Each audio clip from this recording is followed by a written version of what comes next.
यानंतर पुढची महत्त्वाची बातमी, प्रसिद्ध चित्रपट दिग्दर्शक रोहित शेट्टीला पुन्हा एकदा धमकी देण्यात आली आहे। 20 कोटींच्या खंडणीची मागणी करण्यात आली आहे। लॉरेन्स बिश्नोई टोळीच्या नावाने ऑडिओ क्लिपद्वारे ही धमकी देण्यात आल्याची माहिती आहे।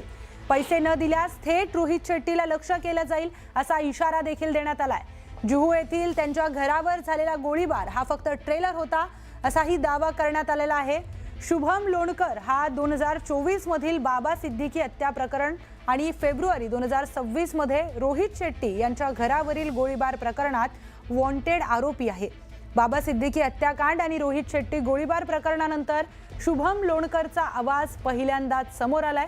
फक्त न्यूज 18 मराठीवर ही एक्सक्लुझिव्ह ऑडिओ क्लिप समोर आली आहे। या संबंधी अधिकची माहिती जाणून घेऊयात आपले प्रतिनिधी संकेत वरक यांच्याकडून। संकेत, या दोन्ही प्रकरणामध्ये शुभम लोणकर याचा सहभाग समोर आलेला आहे। आता सुद्धा याचा आवाज सुद्धा शुभमचाच आहे अशी माहिती समोर येते।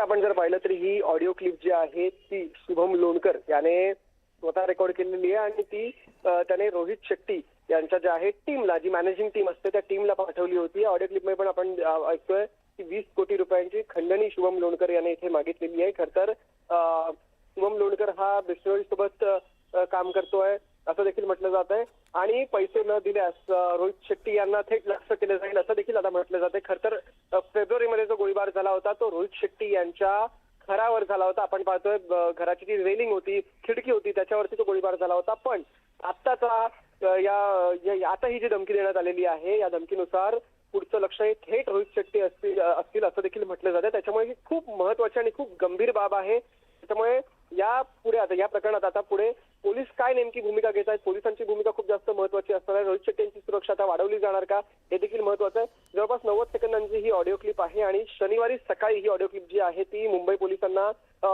रोहित शेट्टी यांच्या टीमला पाठवली होती आणि त्या रोहित शेट्टी यांच्या टीमने ही ऑडिओ क्लिप जी आहे ती मुंबई पोलिसांकडे सुपूर्द केल्याची देखील माहिती येत आहे। आता शुभम लोणकर नेमका कोण आहे तर बाबा सिद्दीकी हत्याकांड आपल्याला माहिती आहे, ते प्रकरण झालं होतं। त्यानंतर रोहित शेट्टी यांच्या घरावर गोळीबार झाला होता। या प्रकरणातला एक प्रमुख आरोपी म्हणून किंवा वॉन्टेड आरोपी म्हणून शुभम लोणकर मानला जातो आणि पोलीस देखील त्याचा शोध घेत आहेत। एक तोच वॉन्टेड आरोपी आहे। सध्या तो कुठे याची माहिती अद्याप स्पष्ट नाहीये।